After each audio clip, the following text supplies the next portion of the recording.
Ready போலாமா? வந்து seat பெல்ட்டுங்கிறது வந்து ரொம்ப முக்கியமான ஒரு விஷயம். அந்த சீட் பெல்ட் எப்படி நம்ம யூஸ் பண்ணோம், அது எப்படிலாம் நமக்கு ஃபங்க்ஷன் பண்ணோம் அப்படிங்கிறத பற்றி தான் நம்ம இந்த வீடியோவில் பார்க்க போகிறோம்.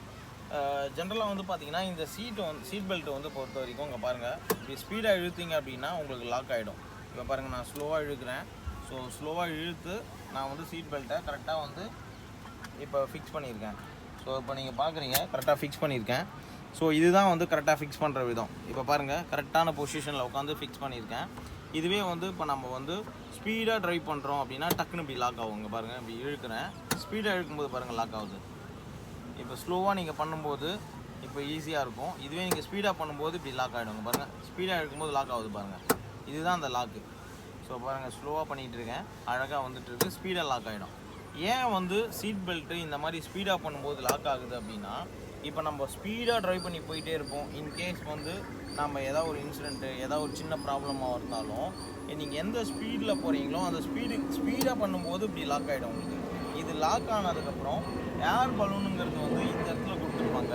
ஸோ இந்த இடத்துல இருந்து என்ன ஆகும் அப்படின்னா ஓப்பன் ஆகி ஃபுல்லாக வந்து நம்ம சேஃப்டி பண்ணிடும். ஸோ ஃப்ரண்ட்டில் இருக்கிறவங்கள சேஃப்டி பண்ணும். அது என்ன பண்ணும் அப்படின்னா உங்களுக்கு இந்த சென்சார் வந்து, அதாவது வந்து நம்ம ஒரு குறிப்பிட்ட டிஸ்டன்ஸ் ஒரு 140, 160 அந்த ஸ்பீடில் வந்து நம்ம ட்ரைவ் பண்ணி போயிட்டே இருக்கும்போது இந்த நம்மளோட காரில் வந்து ஒரு சென்சார் இருக்கும். அந்த சென்சார் வந்து என்ன பண்ணும் அப்படின்னா, இப்போ நீங்கள் போய் இடித்த அந்த ஸ்பீடுக்கு எஸ் இது வந்து ஒரு இன்சிடென்ட் தானா அப்படிங்கிறத கன்ஃபார்ம் பண்ணிக்கும். கன்ஃபார்ம் பண்ணதுக்கப்புறம் தான் இந்த ஏர் பலூன் வந்து உங்களுக்கு ஓப்பன் ஆகி வெளியில் வரும். ஸோ ஃபர்ஸ்ட் ஆல் இது இப்படி தான் ஓப்பன் ஆகும் அப்படிங்கிறத நீங்கள் தெரிஞ்சுக்கணும். ரெண்டாவது, ஃப்ரண்ட்டில் சீட் பெல்ட் போடுறவங்களுக்கு எந்த அளவுக்கு முக்கியமோ அதேமாரி பின்னாடி உட்கார்றவங்களுக்கு சீட் பெல்ட் போடுறது அதோட ரொம்ப முக்கியமான விஷயம். ஏன்னா பின்னாடி இருக்கிறவங்க நிறைய பேர் வந்து பார்த்தீங்கன்னா சீட் பெல்ட் போட மாட்டாங்க. ஸோ அது எப்படிங்கிறத நான் உங்களுக்கு காமிக்கிறேன். இப்போ நீங்கள் ஃப்ரண்ட்டில் இருக்கிறவங்க சீட் பெல்ட் போடுறது எந்த அளவுக்கு ரொம்ப முக்கியமான ஒரு விஷயம் அப்படிங்கிறத நீங்கள் தெரிஞ்சுக்கோங்க. நிறைய பேர் வந்து பார்த்தீங்கன்னா இன்றைக்கி இருக்கிற காலகட்டங்களில் நிறைய பேர் வந்து பார்த்திங்கன்னா பெரிய பெரிய கார் வச்சுருப்பாங்க. பட் ஆனால் வந்து சீட் பெல்ட் போடாமல் அவங்க வந்து ட்ராவல் பண்ணி போவாங்க. அப்படி ட்ராவல் பண்ணி போகும்போது ஒரு ஆக்சிடென்ட்டு அப்படின்னு வந்தது அப்படின்னா சீட் பெல்ட் போட்டால் மட்டும் தான் நமக்கு சேஃப்டி. சீட் பெல்ட் போடல அப்படின்னா நமக்கு சேஃப்டியே கிடையாது. 100% வந்து நம்மளால் வந்து காப்பாற்றப்படுவோமா அப்படின்னு பார்க்கும்போது காப்பாற்றப்பட மாட்டோம். ஏன்னா ஏர் பலூன் வந்து உங்களுக்கு ஓப்பன் ஆகாது. ஏன்னா இந்த சீட் பெல்ட்டுக்கும் இந்த ஏர் பலூனுக்கும் அந்த சென்சாருக்கும் ரொம்ப முக்கியமான விஷயம். சீட் பெல்ட் நமக்கு என்ன பண்ணுது அப்படின்னா, நீங்கள் இப்போ நல்லா ஸ்பீடாக போய் இடிக்கிறீங்க. இங்கே பாருங்கள், நான் ஸ்லோவாக பண்ணும்போது பாருங்கள் லாக் ஆகவே இல்லை. இதுவே நம்ம இப்படி ஸ்பீடாக பண்ணும்போது பாருங்கள், இப்படி ஸ்பீடாக பண்ணும்போது லாக் ஆகுது பாருங்கள். இப்படி லாக் ஆகி என்ன பண்ணோன்னா இப்படி என்னை டைட்டாக வந்து ஹோல்டு பண்ணிக்கும். இந்த இடத்துலேருந்து இந்த பொசிஷன்லேருந்து நான் அப்படி மூவ் ஆகாமல் என்னை வந்து கரெக்டாக வந்து இதே பொசிஷனில் கரெக்டாக வந்து லாக் பண்ணிக்கும். அப்படி லாக் பண்ணும்போது இந்த ஏர் பலூன் என்ன பண்ணுவோன்னா கரெக்டாக வந்து என்னோடய செஸ்ட்டுக்கு நேரில் ஃபுல்லாக கவர் பண்ணிவிடும். கவர் பண்ணும், இது லாக் பண்ணும், இது என்னை கவர் பண்ணும். அப்போ என்ன ஆகும் அப்படின்னா நான் வந்து இப்படி மூவ் ஆக மாட்டேன், இப்படி மூவ் ஆக மாட்டேன். இன்கேஸ் நீங்கள் சீட் பெல்ட் போடலை அப்படின்னா என்ன ஆகும் அப்படின்னா, இப்போ பாருங்கள், சீட் பெல்ட் நான் போடலை, பட் ஆனால் நான் நல்ல ஸ்பீடில் போய் ஒரு வண்டி மேலே இடிச்சிட்டேன். ஏர் பலூன் ஓப்பன் ஆகுமா அப்படின்னு கேட்டிங்கன்னா ஓப்பன் ஆகும். பட் ஆனால் என்ன ஆகும்னா நம்ம காப்பாற்றப்பட மாட்டோம். ஏன்னா அந்த அதிர்ச்சியில் ஒன்று கண்ணாடியை உடச்சிட்டு நான் வெளியில் போயிடுவேன், அப்படி இல்லைனா இந்த சைடு போய் அடிபட்டுருவேன், இல்லை இந்த சைடு போய் அடிபட்டுருவேன், இல்லை இந்த இடத்துல இருந்தால் நான் பிச்சுட்டு போனாலும் போயிடுவேன். ஸோ இதுதான் நடக்கும். ஸோ இதை வந்து நீங்கள் ரொம்ப கிளியராக தெரிஞ்சுக்கணும். இப்போ நம்ம இதை போடுறதுனால என்ன ஆகுது அப்படின்னா, இதை பாருங்கள், ஸ்லோவாக இழுக்கும்போது லாக் ஆகலை. இதுவே நான் ஸ்பீடாக இழுக்கும்போது லாக் ஆகுது பாருங்கள். இப்போ நான் இதை போட்டதுக்கப்புறம் இதை பாருங்கள், இப்போ நான் போட்டுட்டேன். இப்போ என்ன ஆகுது, ஸோ நான் சேஃபாக இருக்கேன்.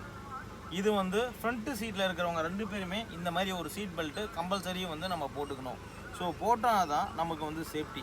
அதே மாதிரி நம்ம ஸ்பீடு என்ன ஸ்பீடு போனாலும் வந்து நம்ம வந்து காப்பாற்றப்படுவோமா அப்படின்னு கேட்டிங்கன்னா டெஃபினட்டாக காப்பாற்றப்படுவோம். இப்போ நீங்கள் லக்ஸரி கார்லலாம் பார்த்துருப்பீங்க. லக்ஸரி காரில் வந்து எல்லாருமே வந்து சீட் பெல்ட் போட்டு தான் வந்து ட்ரைவ் பண்ணுவாங்க. இன்கேஸ் அவங்க சீட் பெல்ட் போடலனாலும் என்ன தான் நம்ம கோடிக்கணக்கில் காசு கொடுத்து கார் வாங்கினாலும் சீட் பெல்ட் போடலைன்னா நீங்கள் காப்பாற்றப்பட மாட்டீங்க. அது வந்து நீங்கள் ரொம்ப கிளியராக வந்து தெரிஞ்சுக்கணும். இதில் இருக்கிற முக்கியத்துவமே வந்து பார்த்தீங்கன்னா சீட் பெல்ட்டு நீங்கள் கண்டிப்பாக வேர் பண்ணுங்கள். அதே மாதிரி பின்னாடி உட்காந்துக்கிறவங்களுக்கு எந்த அளவுக்கு முக்கியத்துவங்கிறதையும் நான் உங்களுக்கு காமிக்கிறேன். இது எத்தனை வாட்டி இந்த சென்சார் வந்து உங்களுக்கு லாக் ஆகுது அப்படிங்கிறத பாருங்கள். 1 2 3 3 அப்படி இழுத்திங்கன்னா அந்த ஃபோர்ஸ் தான் மெயின். உங்களுக்கு எவ்வளோ ஃபோர்ஸில் போய் நம்ம இடிக்கிறோமோ அப்படியே உங்களை லாக் பண்ணி இப்படி டைட்டாக லாக் பண்ணி வச்சுக்கோம். ஸோ அப்படி லாக் பண்ணும்போது நீங்கள் எங்கேயும் மூவ் பண்ண மாட்டீங்க. இப்போ பின்னாடி இருக்கிற சீட்டில் சீட் பெல்ட் போடுறவங்களுக்கு எந்த அளவுக்கு முக்கியத்துவங்கிறத பார்க்கலாம். வியூவர்ஸ், இப்போ நீங்கள் பார்த்தீங்கன்னா நம்ம காரோட பேக் சைடு சீட்டில் உட்காந்துருக்கேன். இந்த பேக் சைடு சீட்டில் உட்காந்துருக்கிறவங்க ஜென்ரலாக வந்து சீட் பெல்ட் போடவே மாட்டாங்க. ஏன்னா வந்து பின்னாடி தானே இருக்கேன், எனக்கு எதுக்கு சீட் பெல்ட்டு. முன்னாடி உட்காந்துருக்கிறவங்க சீட் பெல்ட் போடலனா மட்டும்தான் அந்த வார்னிங் பெல் வந்து வரும். ஸோ பின்னாடி உட்காந்துருக்கிறவங்க சீட் பெல்ட் போடலன்னா அந்த வார்னிங் அலாரம் வராது.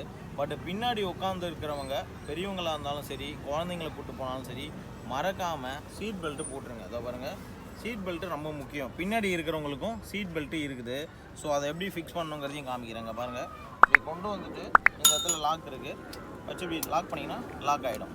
இப்போ பாருங்கள், பின்னாடி இருக்கிற எனக்கு சீட் பெல்ட்டு போட்டேன். சீட் பெல்ட்டு போட்டதுனால என்ன ஆகும்னா, பின்னாடி நான் சீட் பெல்ட்டு போட்டேன்னா நான் வந்து சேஃப் ஆகிடுவேன். அதே விஷயந்தான் வண்டி வந்து நல்ல ஸ்பீடில் போயிட்டு இருக்கும்போது, இங்கே பாருங்கள், இப்படி சாதாரணமாக இழுக்கும்போது உங்களுக்கு வரும். இப்படி ஸ்பீடாக இழுக்கும்போது பாருங்கள், இப்படி சாதாரணமாக இழுக்கிறேன் வருது. இது அப்படி ஸ்பீடாக இழுக்கும்போது லாக் ஆகுது பாருங்கள். இந்த லாக்கு தாங்க முக்கியம். ஸோ இந்த லாக்குக்கு தான் வந்து பார்த்திங்கன்னா சீட் பெல்ட்டை வந்து வேர் பண்ண சொல்கிறாங்க. ஸோ இப்போ நான் சீட் பெல்ட் போட்டிருக்கேன். இப்போ முன்னாடி இருக்கிறவர் வந்து ஒரு 160 ஸ்பீடில் ஓட்டிகிட்டு போயிட்டே இருக்கார். இன்கேஸ் ஒரு சின்ன இன்சிடென்ட் நடக்குது, வண்டியை பயங்கர ஸ்பீடில் போய் இடிக்கிறாரு அப்படின்னா பின்னாடி இருக்கிறவங்களும் காப்பாற்றப்படுவாங்களா அப்படின்னு பார்த்தீங்கன்னா பின்னாடி இருக்கிறவங்க தான் நல்லாவே காப்பாற்றப்படுவாங்க. ஏன்னா இந்த சீட் பெல்ட் போட்டதுனால உங்களுக்கு வந்து அவர் போடுற அந்த பயங்கர ஸ்பீடில் டக்குன்னு வந்து இப்படி லாக் ஆகிடும். லாக் ஆனதுக்கப்புறம் பாருங்கள், இந்த இடத்துல அப்படியே நீங்கள் லாக் ஆகி இங்கேயே சேஃபாக அப்படியே உட்காந்துருப்பீங்க. ஸோ நீங்கள் நகரவே மாட்டீங்க, இந்த பக்கமும் அந்த பக்கமும் சேஃபாக இங்கேயே இருப்பீங்க. அப்படி இருக்கிறதுனால என்ன ஆகும்னா ஏர் பலூன் வந்து உங்களை அப்படியே இந்த இடத்துல வந்து காப்பாற்றிடும் உங்களை. ஸோ இந்த இடத்துல தான் ஏர் பலூன் வந்து உங்களுக்கு ஃபுல்லாக கவர் ஆகும். ஸோ அப்படி கவர் ஆகும்போது என்ன ஆகும்னா உங்கள் தலையில் அடிப்படாது.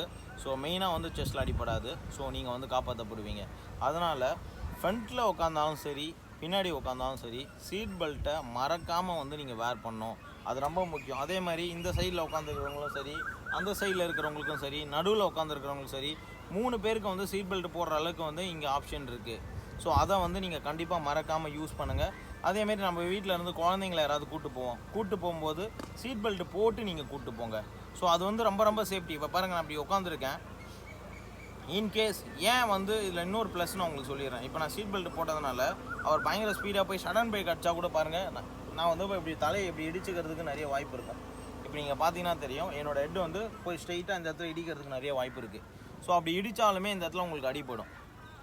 இதுவே நீங்கள் சீட் பெல்ட் போட்டிங்கன்னா அங்கே பாருங்கள், இப்போ அவர் வந்து ஸ்பீடாக போகிறாரு, டக்குன்னு இப்படி இடிக்கிறாரு, பாருங்கள் லாக் ஆகிட்டேன். ஸோ லாக் ஆனதுனால என்னோடய ஹெட் வந்து இந்த சீட்டில் இடிக்கிறதுக்கோ மற்றபடி எனக்கு எந்த ஒரு டென்ஷனும் வரதுக்கோ வாய்ப்பே கிடையாது. ஸோ அதனால் பின்னாடி உட்காந்துருக்கவங்க கம்பல்சரி சீட் பெல்ட்டு போட்டே ஆகணும். முன்னாடி இருக்கிறவங்க தான் சீட் பெல்ட் போடணுன்றது முக்கியங்கிறது கிடையாது. பின்னாடி இருக்கிறவங்களும் கம்பல்சரி சீட் பெல்ட் போடணும். அதோட முக்கியத்துவத்தை பற்றி தான் நான் உங்களுக்கு சொல்கிறேன். ஏன் வந்து பர்டிகுலராக வந்து இந்த வீடியோ உங்களுக்கு நான் கொடுக்குறேன் அப்படின்னா, நிறைய பேர் ஹைவேல ட்ராவல் பண்ணும்போது பின்னாடி இருக்கிறவங்க யாருமே சீட் பெல்ட் வேர் பண்ணுறது கிடையாது. ஸோ அப்படி வேர் பண்ணாதனால தான் வந்து பார்த்திங்கன்னா முன்னாடி இருக்கிற 2 பேரும் காப்பாற்றப்பட்டாங்க, பின்னாடி இருக்கிற 2 பேரில் 3 பேர் வந்து கொஞ்சம் கஷ்டமான ஒரு நிலைமைக்கு போயிட்டாங்க, இல்லை இறந்து போயிட்டாங்க அப்படின்ற நியூஸ்லாம் நீங்கள் கேள்விப்பட்டிருப்பீங்க. அதுக்கு ஒரே காரணம் சீட் பெல்ட்டை கரெக்டாக வேர் பண்ணாதது தான். ஸோ இந்த விஷயத்தை நீங்கள் ரொம்ப கிளியராக தெரிஞ்சுக்கோங்க. உங்கள் ஃப்ரெண்ட்ஸு, ஃபேமிலி எல்லாருக்கும் வந்து ஷேர் பண்ணுங்கள். ஏன்னா வந்து சீட் பெல்ட்டோட முக்கியத்துவத்தை நீங்கள் ஷேர் பண்ணிங்கன்னா தான் அவங்க தெரிஞ்சுக்கிட்டு அவங்க குழந்தைக்கு, அவங்க சன்னதி எல்லாருக்குமே வந்து இந்த விஷயத்த வந்து சொல்லுவாங்க. அவங்களுக்கு இந்த சின்சாரிட்டி வந்து தெரிய வரும். ஸோ நீங்கள் ஃபுல் அண்ட் ஃபுல் இந்த வீடியோ பாருங்கள். அதேமாதிரி வந்து உங்கள் ஃப்ரெண்ட்ஸ் எல்லாருக்கும் வந்து ஷேர் பண்ணுங்கள், லைக் பண்ணுங்கள். நம்ம சென்னை கார் ட்ரெயினர் சேனலுக்கு சப்ஸ்கிரைப் பண்ணுங்கள், சப்போர்ட் பண்ணுங்கள். தேங்க்யூ.